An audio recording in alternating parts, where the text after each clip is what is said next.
Without any further ado, have we got a question? I'm going to come to you with a microphone, so hands up if you've got a question, anybody. There's one there. I see that hand. That hand is up. I shall swallow my cream tea quickly. Good stuff. What's your name, sir? I'm Noel Reader, Okay. member of this church. Wonderful. Nice to meet you. Nice to meet you as well, Andy. Simple question. I'm trying to assimilate all that you've said, which is a lot. That's a good word, by the way, assimilate. Assimilate. Very good word. I'm pleased you like it. Simple question then. Yes. Now, I can understand you've got 3 questions Yes. that you can answer. I wonder and all of that. So Yeah. it's probably help to answer the question I'm going to ask. But if somebody comes to you straight out and says, right, Yes. I'm a homosexual or whatever, do you agree with it? Does God agree with it? So how are you going to answer that? Great question. I would be very honest with you. Is it Noel? Sorry. No. I've very rarely had someone that direct on a question. If somebody did be that direct, I think I would be very honest and start by looking at them and say, okay, why don't we just start with introductions? I'm Andy. What's your name? I'm not being flippant because immediately you're at DEFCON 10. And if you lead with the Christian answer, which is, well, no, God doesn't agree with it because God's design for sexuality is, the trouble is if you come in at that level, people are probably then going to turn away and walk away. Now, that doesn't mean people don't need confronting with God's truth, but sometimes you need the question around the side door. And we see Jesus do this all the time. Jesus will use questions to turn the conversation in a slightly different direction.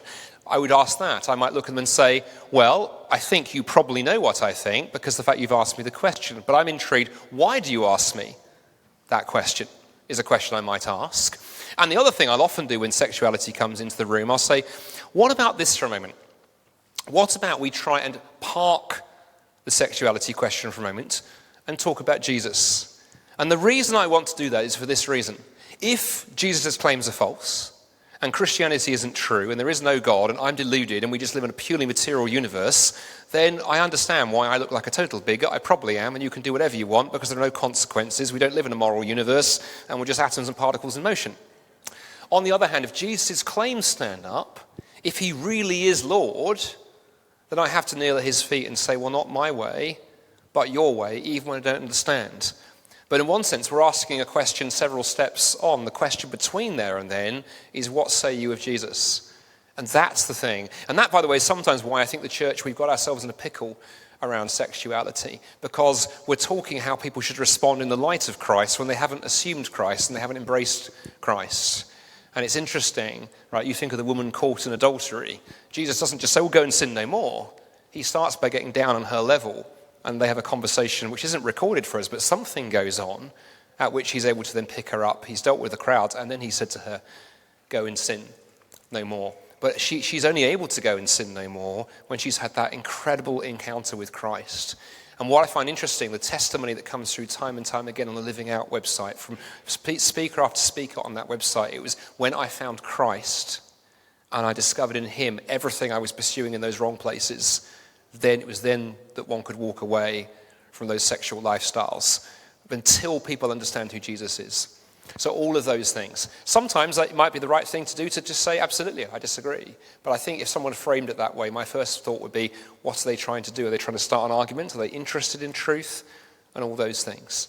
And sometimes in these conversations, the challenge is how do we break the script? The train is running this way. How do we sort of go this way? And I say I have Jesus for good precedent on that. So all of those things are ways that I might take it. I say I've never yet had someone literally launch with that question. It comes in within 5 minutes sometimes. That story I told you from St. Andrews and the Q&A, I think I began with the question of going, that's a really good question. Let's talk about freedom for a moment. What do you mean by freedom? And then she and I actually had a conversation afterwards because we were able to sort of bring the temperature down slightly to a point where she was willing to talk to a Christian. So I hope some of that helps a little bit. Don't hear me to be saying I'm not in the slightest saying we compromise on what we believe is true, but that's how we handle truth and how we bring Jesus into the conversation such that people encounter him and then change behavior. If we hope people will change behavior before encountering Jesus, we're probably Pharisees, actually. Great. Anybody else? Another question? Hand at the back. Right at the back. Always the This is great. opposite Make Dan ends, work. aren't they? If we could just try and not... And you know. after that, the next one could be at the front, possibly. And There we go, Lily. great stuff. What's your name? Lily. Lily. Hi, Lily. Hiya.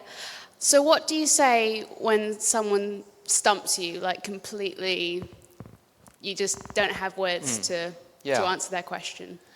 What a great question. I would say the more that you engage in conversations about your faith, you learn as you go. I can remember when I first started out in evangelism, struggling all the time.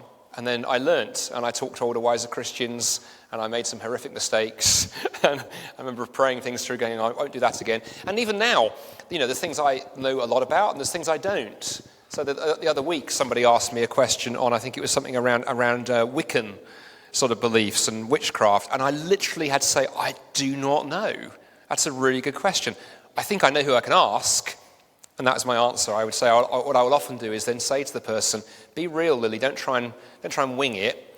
I think it's perfectly okay to go, do you know what, that's a really good question. And you can talk around it. You might say, hey, just out of interest, why do you ask it? And try and find out more of their story. And then I think you can say, look, if this question really matters to you, I'll do my best to find you an answer. It might take me a while, but if you'd like me to, I'm very willing to ask around, because I don't believe there's any question that has been asked that there isn't an answer to. It can take a while finding it. And then it's also okay, Lily, as well, to go, look, ultimately the reason I'm a Christian is not because I have everything figured out. I have some things figured out, and the older you get, you perhaps figure a few more things out. But I'm not a Christian because I figured everything out. I'm a Christian because I totally, utterly believe that Jesus is Lord, that the claims he made are true, that he's dependable and reliable, that he died for me to demonstrate God's love for me, all of those things. So you can turn it into testimony. That is why I'm a Christian. And I try and figure out the answers because I want to have my mind and my heart engaged. But my Christian faith does not stand on answering every question. But if this question matters to you, I will try and find an answer for you. So that's sort of how I would handle it. But yeah, don't let that put you off talking about your faith with your friends, and don't let it put you off sharing your testimony, because testimony is very powerful. If it's a friend who's asking you and they've seen a difference in you, then your life speaks more than you may appreciate, actually. So I hope that helps. Great question, thank you. Right, one at the front then we wanted for Dan, didn't we? Anyone else? Got a hands up? There's two down the front, one here. This one's near. I'm going this one. Hi, I'm Richard. Hello, Richard. Hi. A couple of questions, probably.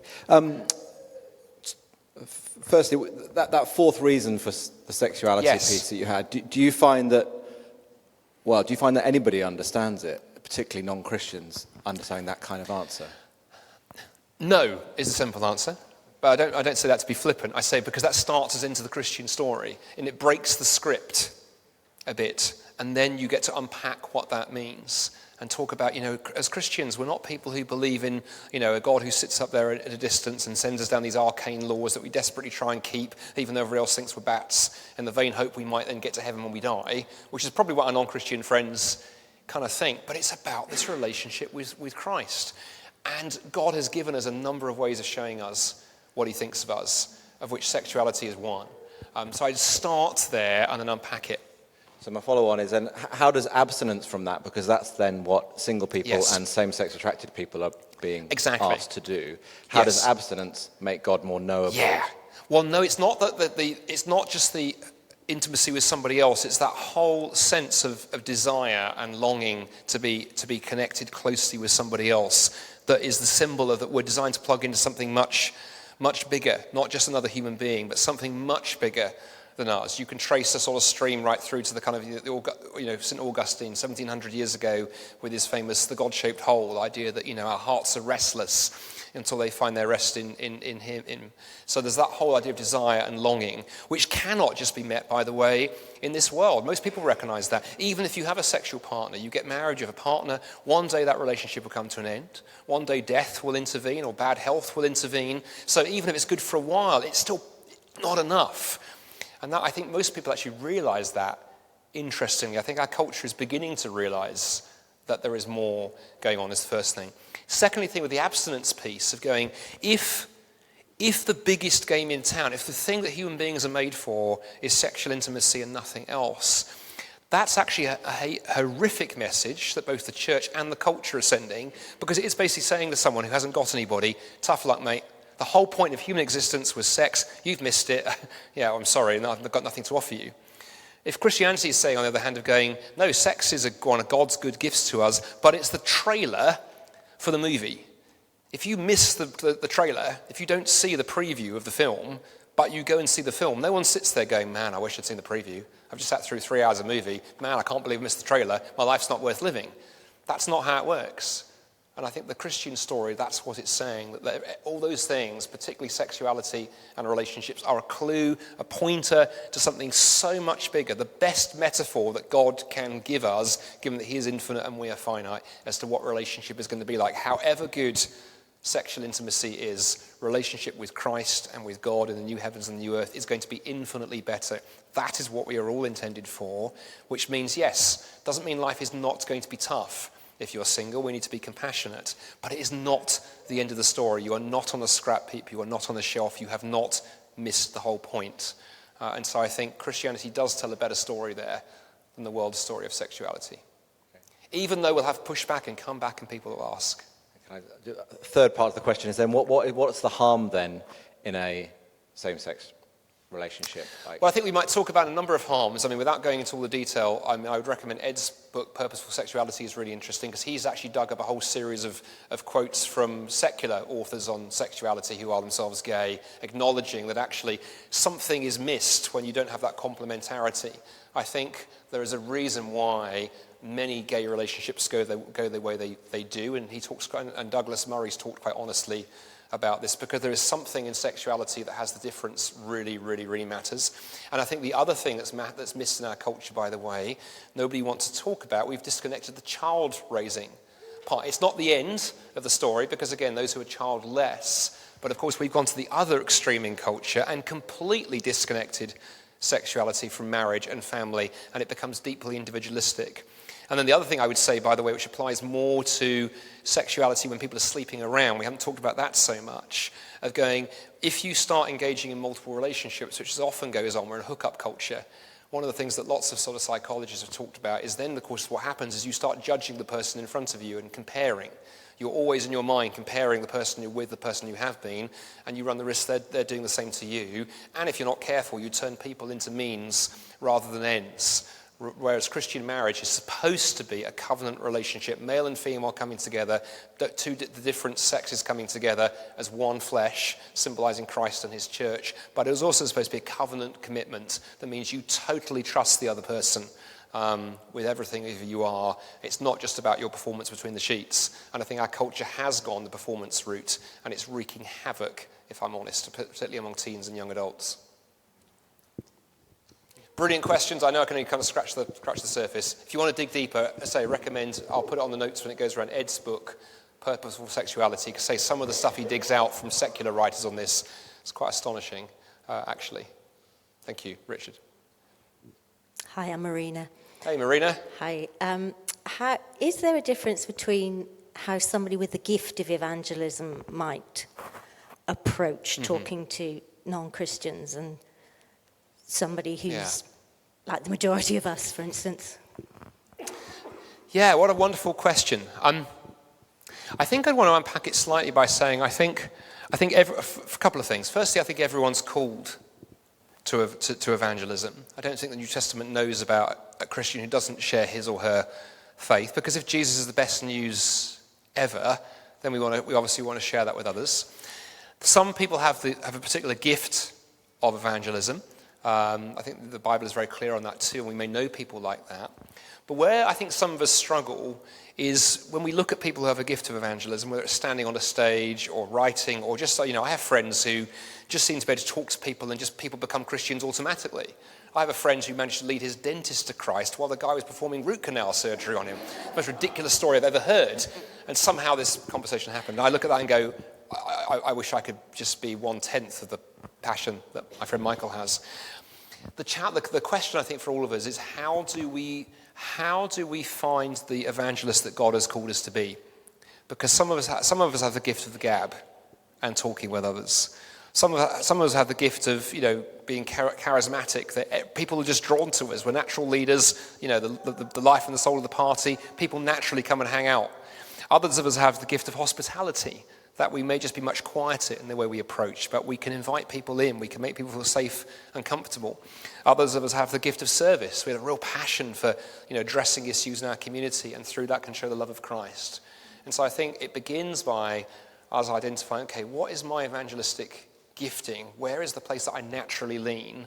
And then within that, finding ways to share Christ naturally. And by the way, one challenge there for those of us who perhaps are wired more for gifts of service and hospitality, it can be very tempting just to do good works and hope people figure it out for themselves that you are a Christian. I think there's a challenge to be, serving people or offering hospitality, but within that, finding ways to gently go, the reason I'm doing this, the reason I did that thing for you, is because I love Jesus and I want you to see his love. But I would say, don't model yourself on others. Don't feel bad because you're not like somebody else. And be praying and asking the Lord, okay, what would you have me do? And it will look different probably for each one of us. Hope that helps a little bit. Stu, one more question, and then if you've got more questions, there'll be another section just at the end. So one more. Have we got another question? Anybody? My name's Liz. Hey, Liz. Libby. It's Libby. There's 100 Elizabeths in this church. Are there really? Yeah. Do we need to come up higher? Because it says in the Bible that we're not fighting flesh and blood, but spiritual forces in heavenly places. Yes. And we're not actually on the losing side, and we're not actually, we've actually got the truth. And so long as we come with our withered hand kind of thing, rather than showing off, we can sort of help people to know. Yeah. Like it says in Revelations, you're overcome by the blood of the Lamb and the word of your testimony. And you said that we all have a testimony, so that it's kind of like, do we not have to sort of really grasp the truth that this is a kairos moment, that this person has come our way by the grace of God, and so that just to remember that we're the winners through Christ. And to not feel so much on the back foot. Yeah, a lot I would say in response to that. Firstly, of course, we've talked a bit about method this afternoon, but I've sort of sewn in, hopefully throughout, the importance of prayer. As you say, we're in a spiritual battle. And, one thing we're going to do at the end of the day is we will pass around. We don't do it now because we get people start fiddling around with it before we're ready. But we're going to give you a little what's next leaflet when you leave. What are the next steps you can do? And the first activity on there is list the names of 4 or 5 friends, colleagues, family members that you can start praying for. Because I think we can begin praying for opportunities, pray that, God, as it were, breaks up the ground before we step in. Is important. Sometimes it may be the case that you're talking to somebody and you feel very clearly that the Lord is saying, I need to say this. And it's not a question, it's not anything we've talked about this afternoon, something completely random. Well, if you feel in your spirit that is what God is telling you to do, you need to go do it. Right?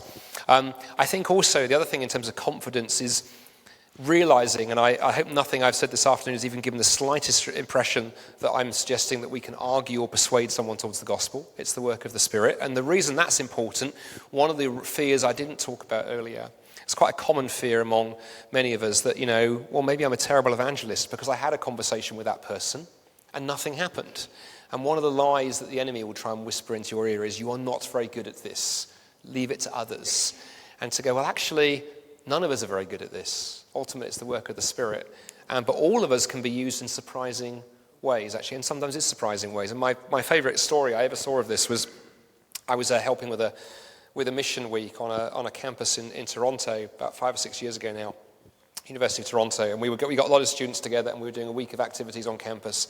And every morning we met for a prayer meeting, we prayed together, and we encouraged the students to invite friends to the events, the lunchtime talk and the evening talk.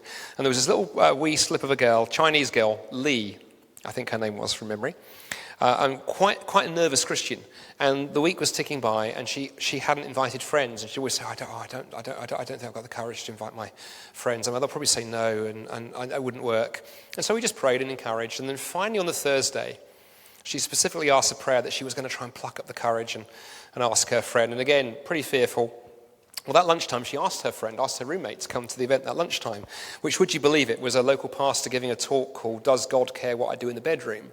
So talk about the nuclear option, all the easy stuff earlier in the week. The first thing she invites her friend to is the sexuality talk. Well, during the Q&A, her friend asked a question and a follow-up question. She had a bit of a to and fro with Dan, the speaker, because she took issue with something he'd said. Afterwards, she walked up, her friend, and carried on this debate. It overspilled into the coffee shop. It ran for 4 hours. At the end of which, her friend gives her life to Christ. The following morning, at the Friday morning prayer meeting, I have never seen someone so transformed, because Lee walked in like a mile high, because she'd gone from, I'm so nervous, I can't do it, it won't happen, no one will respond, to she'd invited her friend had said yes, and her friend was now a new Christian. And that doesn't always happen. I wish it was always that easy. But that was, to me, a reminder of when you just trust, and God can work through even the most feeble of us. And sometimes actually the more feeble of us, we know we have to lean on the Lord. It's the confident ones we need to watch it because we think we're clever. Oh, right, okay. On that note, we have one last topic for you this afternoon. Thank you for bearing with us. I know the afternoon is getting on, but I think hopefully the idea was that by the time you've had some sugary confection and so forth, you'll be ready for one last session. So again, keeping with the theme of we'll do the tough questions when you're full of energy and the harder questions when the energy is flagging slightly. The third topic that Dan asked me to speak on this afternoon is the question of where is God in my suffering? Where is God in a world of pain and suffering? Where is a good God in all of that? And, suffering is in many ways, it's the great leveler, I always think, isn't it? It's the great leveler, because no matter what your race or your gender, your sexuality, your politics, no matter what your income level is, every human being will experience suffering at some point in our lives, either when it affects us directly or when it affects people that we care about. It is very hard to get through your life without being entirely touched by suffering. And so in a sense, every human being, no matter what they believe, has to think about the question of suffering. How do we process it? How do we respond to it? How do we live with it? Suffering will touch all of us at some point in our lives, and when it does, it forces you to ask questions. I, experienced that in my own kind of journey. Perhaps some of the hardest times for me as a Christian have been when suffering came. I remember sort of about 12, 13 years ago now, when we were on the way to, when my wife and I were trying to start a family, and we had 3, possibly 4 miscarriages on the way to our first child being born. And I can remember that being an incredibly tough time as we ask those questions of where is God in all of this. And then I reflect that in the last 3 years, I have lost 4 friends to cancer, all of whom were in their 50s. People who were one in their 30s actually, and 3 in their 50s. And so when suffering strikes, as it's maybe probably struck many of us in this room in different ways, we find ourselves asking the why question, don't we? That's the thing that we do as human beings, whether it's injustice strikes us or suffering strikes us in some ways. Why was it our pregnancy that failed? Why was it my friends who died of cancer? Why was it my loved one? And so on and so forth. I find it very interesting that when most people I talk to, when suffering strikes, they don't reach automatically for the secular answer. This is just atoms in motion, nature is red in tooth and claw, these things are going to happen. Instinctively, human beings ask the why question. And that's a challenge because, of course, for our friends who don't have any faith, if you're an atheist, there is no why. There is no way the universe is supposed to be. I remember talking to a skeptical friend during the COVID pandemic, back in 2020, and we were talking around these things. And I said, has it occurred to you, because he was talking about, he was a medic and talking about the work the NHS was doing and so on. And I remember sort of saying, has it occurred to you that if atheism is true, the COVID virus has the same right to do its thing as we have as human beings to do our thing? It's all just nature in motion, right? Where does this language of, sort of morality and fighting, and we need to take the fight to the virus and all this kind of stuff, where does it come from? These are difficult topics to think about if you don't have some kind of faith. And in fact, one of the most famous atheists in history, or recent history, was the 19th century German atheist Friedrich Nietzsche, very, very influential atheist philosopher, also arguably possessor of the most impressive moustache in the history of philosophy. And Nietzsche on one occasion wrote something interesting. He said, "He who has a why to live for can bear almost any how." He who has a why to live for can bear almost any how.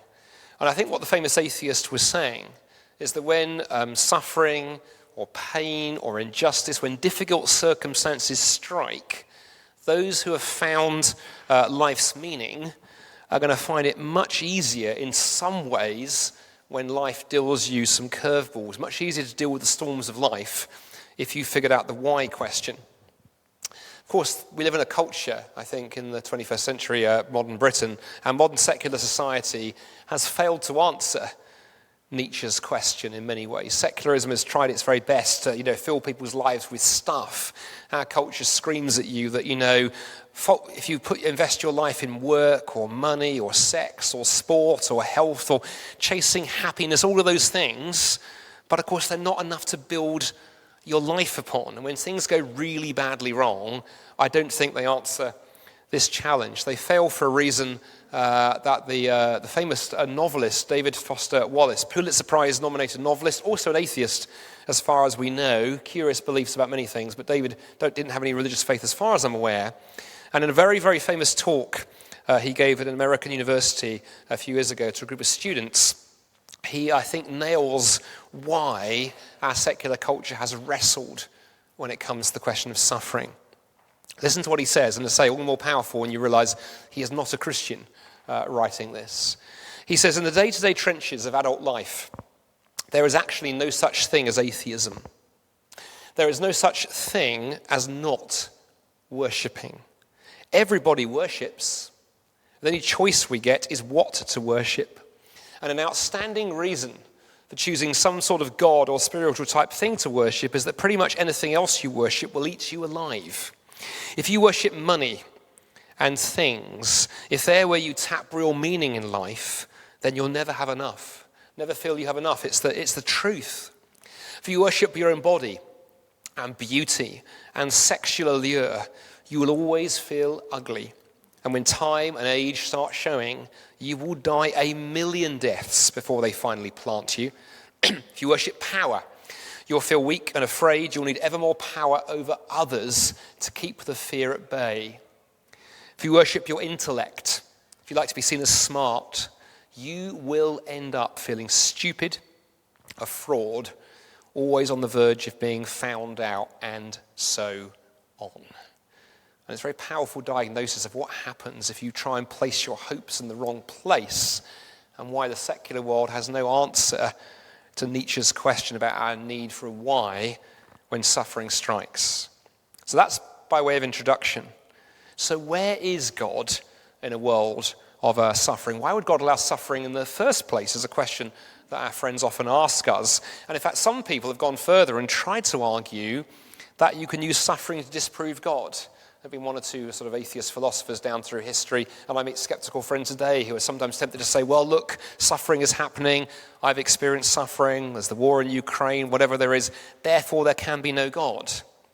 But the problem is if you try and use suffering as a stick to beat God with, then you have to wonder a number of things. Firstly, of course, you have to wonder how belief in God ever got going in the first place. If suffering is an argument against God, we live in a time where actually we've alleviated a lot of suffering.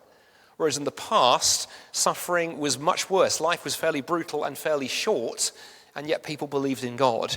In fact, as C.S. Lewis, who I mentioned in the previous talk, wrote on one occasion, he said, if the universe is so bad, or even half so bad as pessimists claim, how on earth did human beings ever come to attribute it to the activity of a wise and good creator? Human beings are fools, perhaps, but hardly as foolish as that. The direct inference from black to white, from evil flower to virtuous root, from senseless work to a workman infinitely wise, staggers belief. But then, of course, I also say to my friends that if you throw God out the window because of suffering, if suffering strikes you, if you experience a health diagnosis or a loss or a bereavement or something, and you are suffering and wrestling, and if you, as a result, take God and throw God out the window, you don't solve the problem of suffering. You're still left with the suffering. All you've done is thrown God away and rejected arguably the biggest resource we have for dealing with the problem of suffering in the first place. And I remember learning this firsthand, actually, my friends. One of the toughest times in my own life, I mentioned the miscarriages earlier, but probably even tougher than that for me, was when in my early 20s, I suffered quite badly from some mental health issues, went through depression, quite serious depression. Actually, stress and burnout had led to depression and all kinds of other things. And for 6 months, almost a year, in fact, life felt barely worth living. I had a wonderful GP who recommended antidepressants. That didn't seem to do very much. Then we tried counselling, helped a bit, but not a lot. But ultimately, what was interesting, reflecting back on that difficult period, at no point as I wrestled with those mental health challenges, did it actually ever occur to me to turn away from God. Because God was felt at times like the only thing I was clinging to. There was nothing else left. And if that didn't stand, I don't know what did. And so what I often say to people is, look, as someone who's been a Christian now for 30 years plus, I actually think Christianity is tremendously helpful when it comes to suffering, because it has some truly unique things to say about suffering and a world with suffering in it, whether we're thinking about it on the big scale, such as Ukraine or the Middle East, or thinking about it on a small scale, if we're wrestling with mental health or illness or sickness or bereavement or loss or so on. And what I want to do this afternoon in my last 15 minutes of this talk is really leave you with 4 thoughts about God and suffering that I think are unique to the Christian faith, and I think offer us something really helpful, whether we're wrestling with this ourselves or if we have friends, neighbours, colleagues who we want to share the hope that we have in Christ with, for whom the suffering question is a very real one. So 4 thoughts that I want to share with you this afternoon. First one is, when we ask questions about God and suffering, it's worth pointing out to our friends it matters profoundly which God you are talking about. People throw the word God around quite loosely. We learned in the first talk the importance of asking them, what do you mean by that question? So if someone says to me, well, how can I believe in God when there's suffering in the world? I'll often say, that's a really good question. But when you say God, what do you mean? Because, for example, if God is a monster who loves torturing human beings and watching us squirm, if he's a kind of sort of celestial Pol Pot or Stalin or Hitler, then of course we're a bit stuck, really.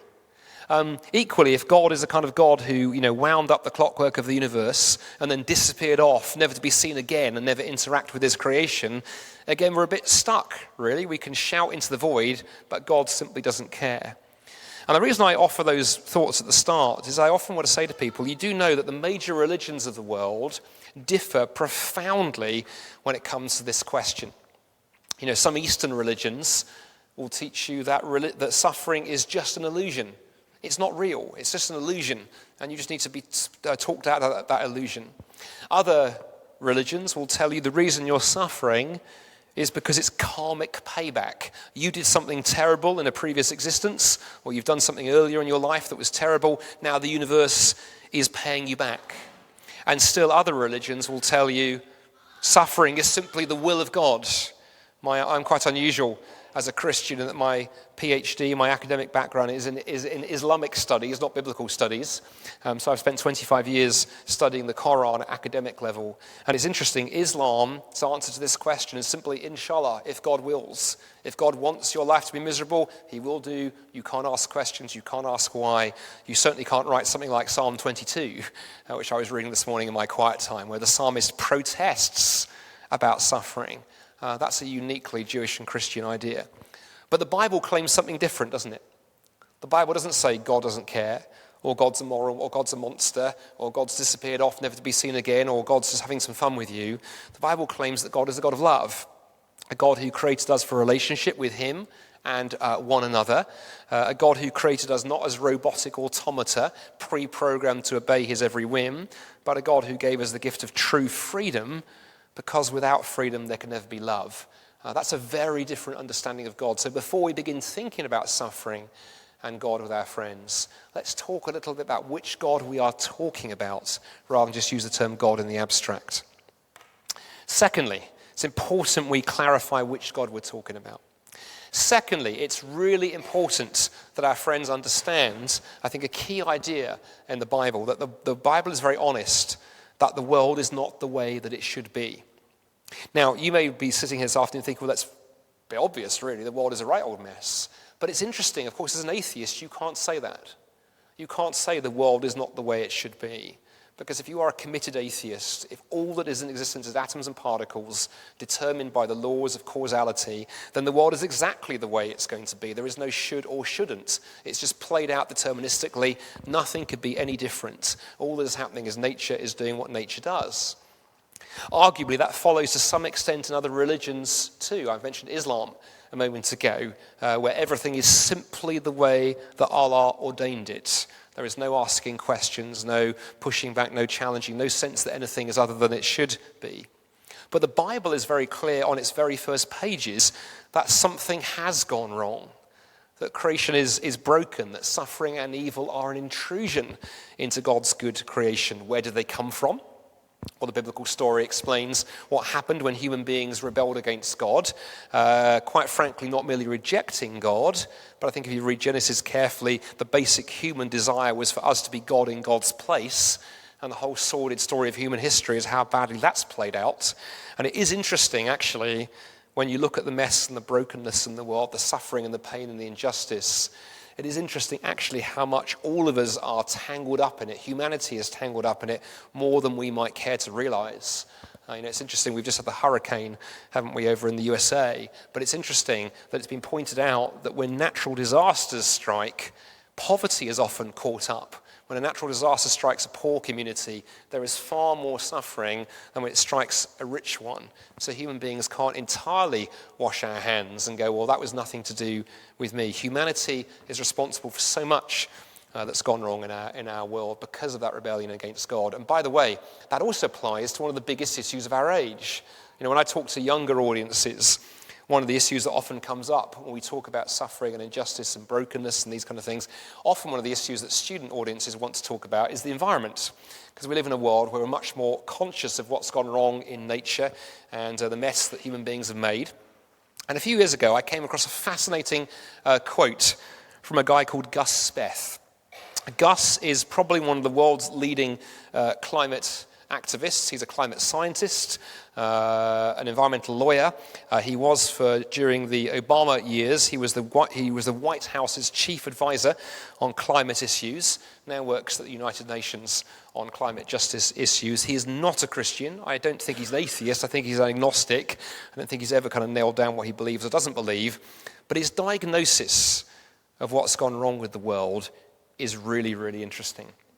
In an interview a couple of years ago, now 2-3 years ago, he said, I used to think that the top environmental problems were biodiversity loss, ecosystem collapse, and climate change. I thought that 30 years of good science could address those problems, but I was wrong. The top environmental problems are selfishness, greed, and apathy. And to deal with those, we need a spiritual and a cultural transformation. And we scientists, we don't know how to deliver that.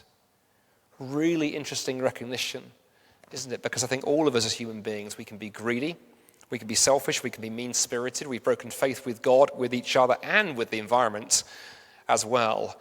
And I find that interesting because even my most secular friends, when faced with some of the issues that we're talking about, their reaction is not to shrug their shoulders and say, oh, well, we're just a 1% bit of pollution doing what atoms do.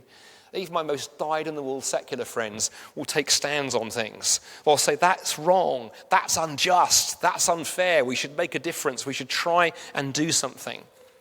And I always want to say to them, the Bible would say, that cry of your heart, that something has gone wrong and something has to be done, is absolutely, thoroughly biblical. You are totally in line with the diagnosis the Bible gives at that point. So, 2 thoughts so far. It matters which God we're talking about. The Bible is very honest that something has gone wrong with the world, and I think gives us the best diagnosis of what has gone wrong with the world. Thirdly, and penultimately, God has done something about the root cause of suffering. See, what I find interesting, I always say to my friends when I'm talking around these things, is that faced with a world of suffering, what most people want, I think, is not something said about the problem, but people want something done about the problem, right? Now, of course, God could deal with the problem by just wiping every human being off the planet. That would be one way. God could literally remove every human being from existence, and now the suffering and the evil and injustice done, dusted over, and so are we. God could turn us into robots, couldn't he? He could pre-program us to just do exactly as we are told.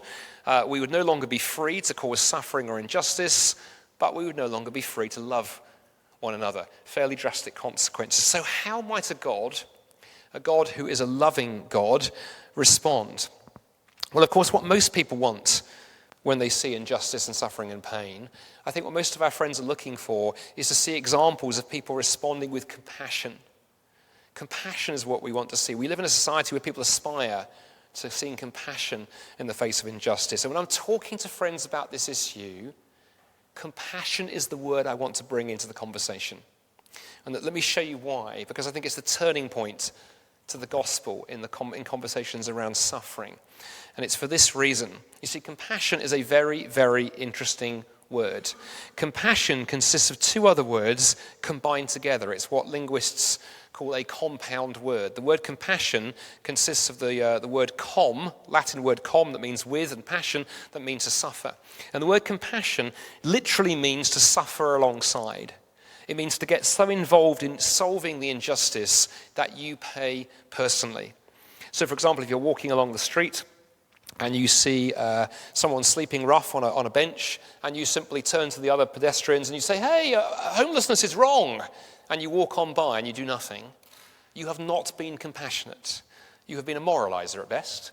Or you're walking along the street, and on the other side of the street you see somebody being racially abused, and you just shout out, hey, racism's wrong, and you walk on by and you do nothing. You have not been compassionate. You've been useless. Again, at best you've moralized, you've tweeted in public.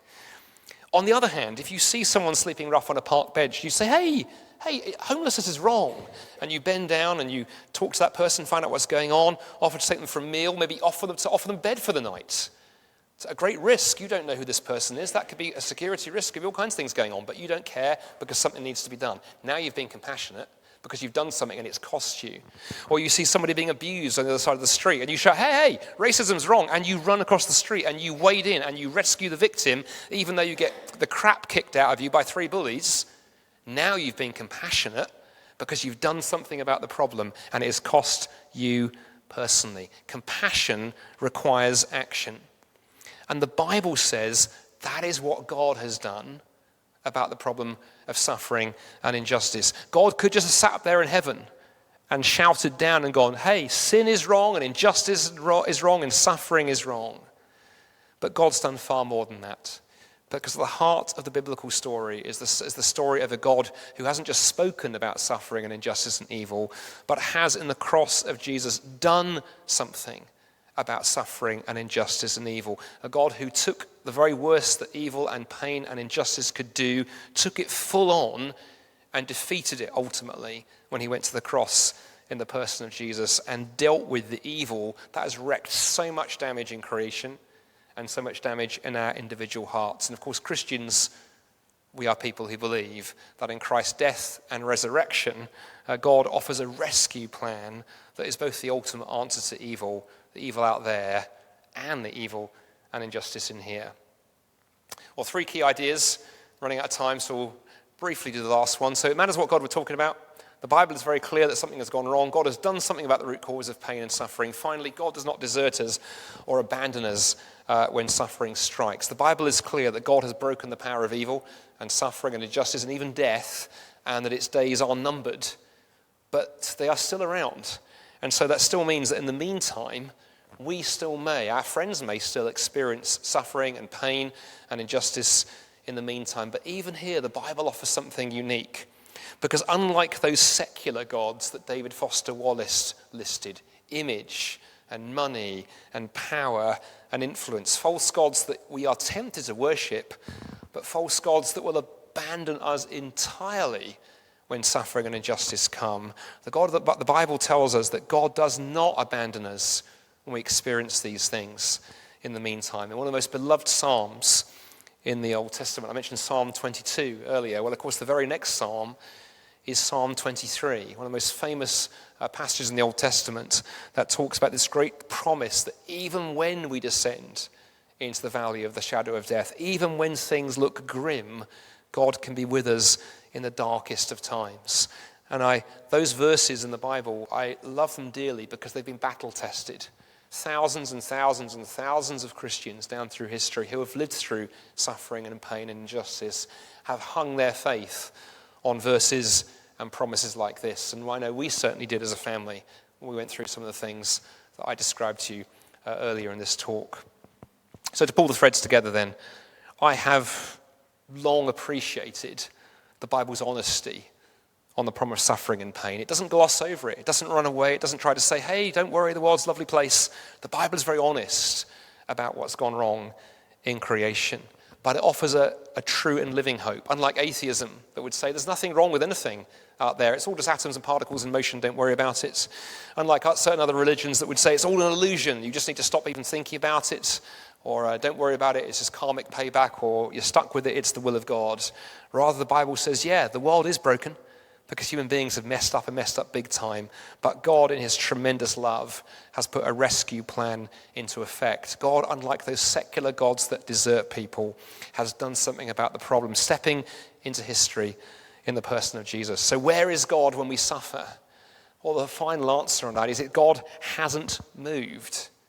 But it's we at times sometimes have the temptation to turn our backs. And sometimes it takes something dramatic, actually, like suffering, to wake people up to the reality that without God, there is no hope and no meaning and no peace. But with God, there is. In and through Jesus, you can have all of those things. Because it was Jesus who said, come to me, all who are heavy laden, and I will give you peace. And my prayer for any of you here today who are personally wrestling with things, my prayer is that you would know that peace.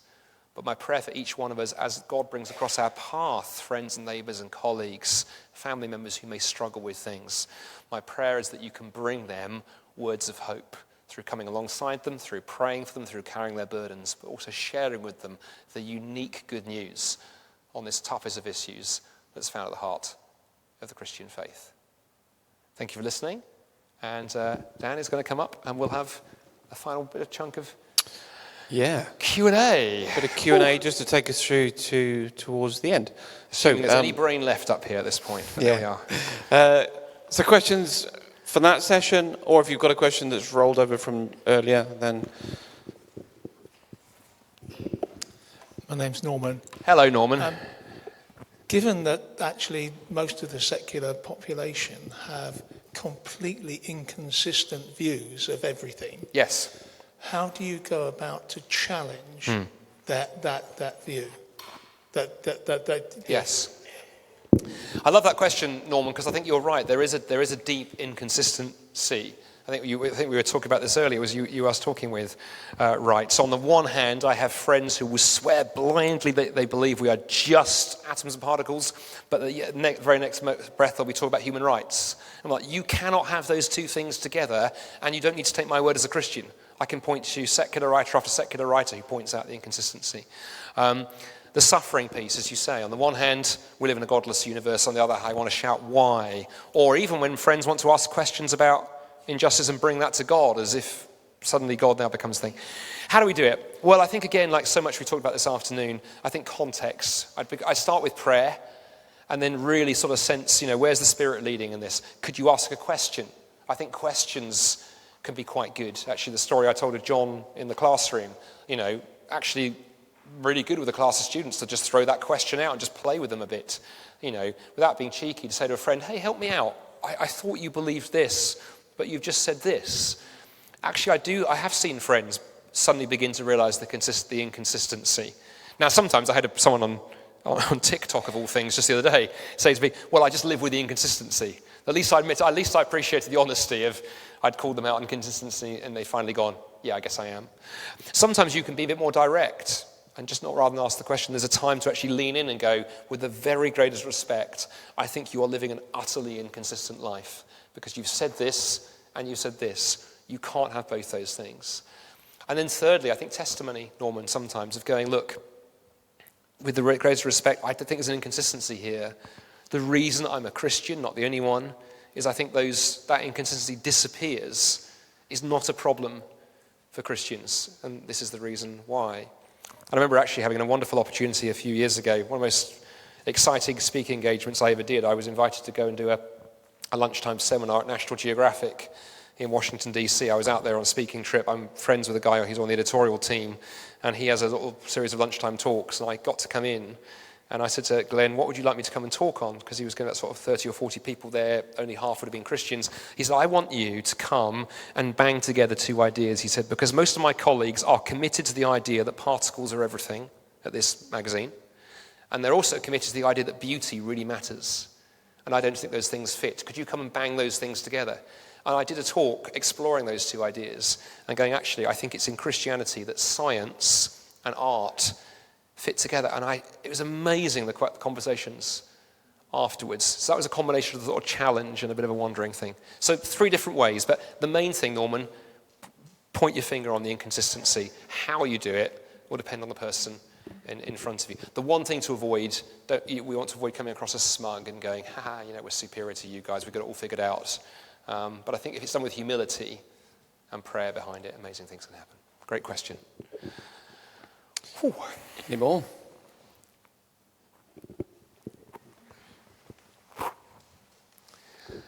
Thank you. My name's Andrew.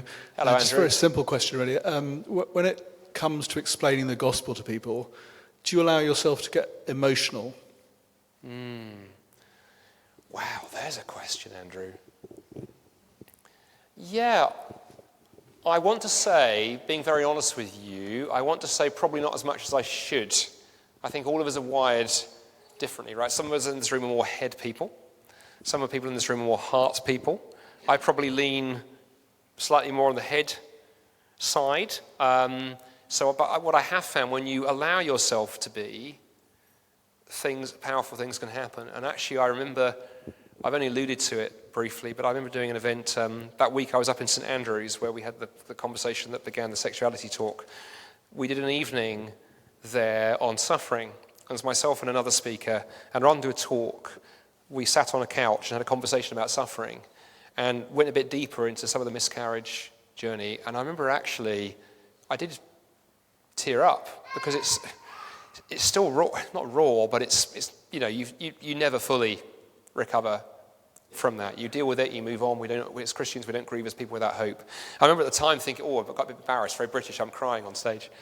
But then at the end, a student came up and spoke to me, and she said, I love the fact that you were not afraid to be very real. And then that opened up a conversation. So that was a challenge to me, that I think, don't be afraid, whether it's talking about something raw or talking about the love you have for Christ. I think it's okay that people see that these things matter to us. Again, like I said to Norman, I think context, depends on the friendship. Just someone you've bumped into on the bus, maybe don't open up the heart entirely. For someone who really knows you and can see the passion, the difference that Christ has made in you. The most important thing is our friends understand the depth of the love that we have for Christ. So many of my friends, I think, I'm realizing over the years, think that Christianity is like a hobby. It's good advice. Some people do yoga, some people do Christianity. Helping our friends realize that no, Christianity is not good advice, it's good news. And that means we're going to engage people's minds, people's hearts. And then the other one that we often miss, by the way, just as a coda to that, C.S. Lewis, who I've quoted several times this afternoon, he was also big on we need to engage the imagination as well. And it was interesting, Dan and I were talking earlier about you guys do this thing. Is it the puppet show outreach down at the Fate or whatever? On the stall on Gallowin. Yeah, and we're just saying that the power of the arts, whether it's a puppet show or really good Christian art, because Lewis was big on we need to grab people's imaginations too, because Christianity talks to all 3 of those things. So yeah, do not be afraid to be real and show emotion. Yeah, go for it. Sorry, it's a long-winded answer. I hope that helps. To add to that, what about negative emotion like anger or arguing, sort of in your face? Oh, arguing? yeah. Again, do you know what's interesting is context again, right? I for some years, back in the late 1990s, early 2000s, and this was how I got involved in doing stuff with Muslims, I got drawn, persuaded, nagged into going to Speaker's Corner, which is part of Hyde Park in London, where on a Sunday afternoon you can stand on a ladder or a soapbox, talk about anything. And I got persuaded to go and help people who were doing dialogues and debates with Muslims there. Loads of Muslims go to Speaker's Corner. And do you know, I got a crash course then in the power of actually emotion in terms of showing that you, put it this way, that you believe what you're talking about. Because my Muslim friends, they're passionate. They don't just say, I think Islam is true and Christianity is false. They're waving their hands around, they're getting energetic. If they disagree with you, they'll go, you're wrong and you know you are. And as a very English Brit, I remember coming home the first time going, that's just so intimidating. You know, they would invade my personal space, which for me is about a quarter of a mile. And, you know, they would come and stand here. And it was a crash course culturally. In that culture, you need to show passion. So I think you can show passion. I think the crucial thing is, depending on who you're talking to, Dan, if they hear your passion as you're rejecting them, and the trouble is we live in this age now that's become a very feelings-based culture, certainly for Westerners, where if you sort of show, I disagree, it turns into, I'm rejecting you as an individual. So it's navigating that. But yeah, absolutely, I think it's okay. And Jesus did it. Jesus got passionate. Look at the temple cleansing. Great question, thank you. I can highly recommend Speaker's Corner, by the way. It's good fun. Long way from here. What's your name? Liz. Liz. It sort of flows off of that, actually. But in the first half, you sort of touched on when you're having conversations with non-believers and you're trying to suss out whether they're looking for an argument or whether it's that they're looking for truth. It's a sort of a two-part question, really. Do you think that there are people who are just looking for an argument, or do you think everybody is actually looking for truth, really? And how do you deal with those that you feel are just looking for an argument? Oh, what a question. Wow. I never like writing anybody off. That's why I'm thinking about that one. Part of me wants to say there are people who are only looking for an argument. I'm more inclined to say that because I think 11 days ago we launched onto TikTok. So as well as doing 4 or 5 minute short answer videos that I talked about, for younger audiences, we're now on this TikTok thing. And you get a lot of engagement there. And I get quite a lot of very kind of vociferous atheists, which I quite like, because you're engaging that crowd. But you do come away going, I don't think that person's remotely interested because they've just yelled in capital letters and put, an emoji of a poo. So I'm like, I don't think this person's looking for a dialogue. The irony, however, is human beings are very good at trying to hide behind things. And I've seen that in more personal encounters where somebody's come in really hard, and then actually when you've tried to soften that, they've come in hard because they're trying to be defensive. They don't want to think about spiritual things. They're throwing everything at you because they're resisting. And sometimes, the old adage, the harder they come, the harder they fall. And my favorite example of this, one of the friends that I mentioned who died of cancer, the guy who died in his 30s, was a friend of mine called Nabil Qureshi. Nabil was a former Muslim. Wrote his testimony is a book called Seeking Allah, Finding Jesus, very powerful testimony. And his testimony is that when he moved to the US from Pakistan, he was a firebrand, in his words, Muslim. Like nothing more than taking Christians down. He was rude, he was obnoxious, he was in your face. And then he goes to university, and he ends up with a roommate called David Wood, who's a Christian.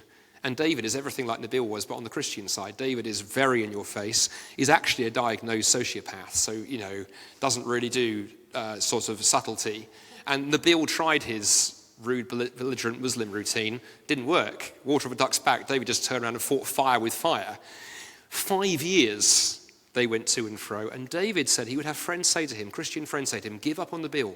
He's not becoming a Christian. He's not interested. He's just rude. He's just doing everything. And David's like, no, he's my friend and I love him. And I'm not going to give up on the sucker. And he didn't. And 5 years on, Nabil came dramatically to faith in Christ. So sometimes, not every time, but sometimes you have to hang in for the long haul and love people. If they're friends and they're closer, you just love them through it. There are times when you can walk away. If I was doing street evangelism, say, and someone was rude, I think being willing to go, no, or a colleague, says something derogatory or whatever, be willing to go, you know what, you're my friend, you're my colleague, got to work with you, that's all right, we can move on. Sometimes sensing when it can be right to change the topic, because sometimes, God can be at work in our friend's life, but this is not the right moment. And I've had conversations where I've had the sense of sort of going, okay, this is getting a bit heated. Maybe the right thing to do is say, hey, why don't we just watch the rugby for a bit and talk again another time. So all those things can play into it. So I guess it comes down to it being spiritual discernment, right? Being aware, it could be somebody who's just not interested. It could be somebody who's resisting. It could be somebody who is just angry at the church and wants to lash out. All kinds of things going on. Being willing to be discerning, I think, is helpful. I hope some of that's helpful. I'm rambling, but it's a good question. Any more? Any more for any more?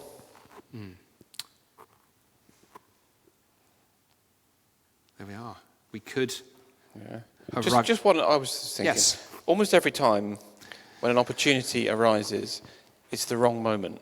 It feels. Mm-hmm. So somebody asks something, but you're in a room and there's like another 10 people in the conversation, and you just don't want to have that conversation with that person, with those people in it. Yeah.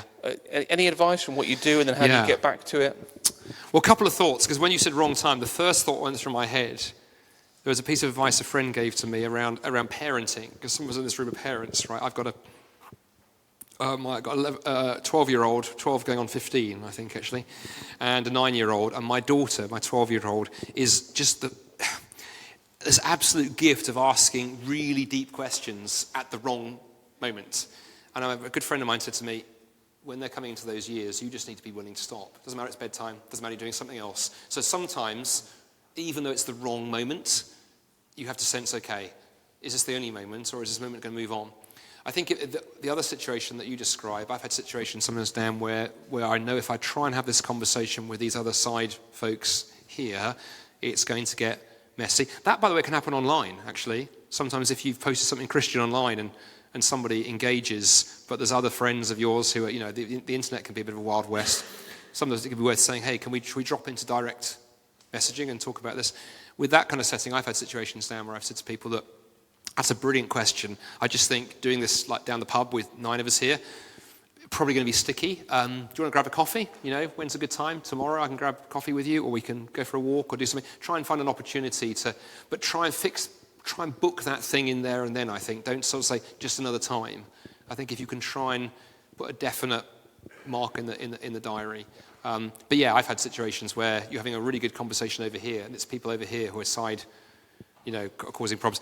One final thought as well, this is also why evangelism in more than one of you can be good. I've also had situations where perhaps down the pub with 4 or 5 friends, I want to talk to this person, and there's distraction here, and if you're with a mate, your friend can distract the guys over here and just talk about something else while you have the one-to-one. So I think all of those things, and then obviously just praying for wisdom in how you do that. That's the last question. Final thought, before Dan just comes and briefly wraps up. I'm just going to send around, if you could grab one and pass them on. I'll start them over here. I'm going to leave you with a little leaflet called What Next? Because hopefully you've enjoyed this afternoon. Hopefully it's made you think, give you some food for thought, some things you disagree with, things you agree with. But the question, of course, what do we do next? It's easy to walk out of the room and forget some of the stuff we've talked about. That leaflet that is coming around to you just has some ideas on there, things to engage with. There's a prayer exercise at the start, getting you praying for friends and things, just to encourage you about taking some next steps off the back of this afternoon. So grab that leaflet, have a look at it, pick the sort of things that work for you, and I hope some of what I shared this afternoon will be helpful in the weeks to come. Dan, over to you.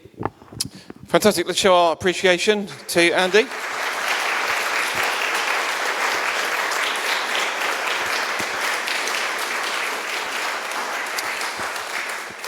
So those of you who are part of Discovery Church, Andy will be preaching here tomorrow morning. So that means he's here this evening. So if you've got some more burning questions that are just coming to you, or you didn't want to speak in front of everybody, then I'm sure you can grab Andy now and he'll happily have a chat with you. Feel free to stay for another drink or whatever. There's still quite a lot of scones and cream and stuff around. If any Discovery Church people want to start just moving the chairs back so it looks like church again tomorrow morning, that would be amazing. Otherwise, thank you so much for coming. Really appreciate you being here today. Hope you've enjoyed it. Thanks for coming. So God bless.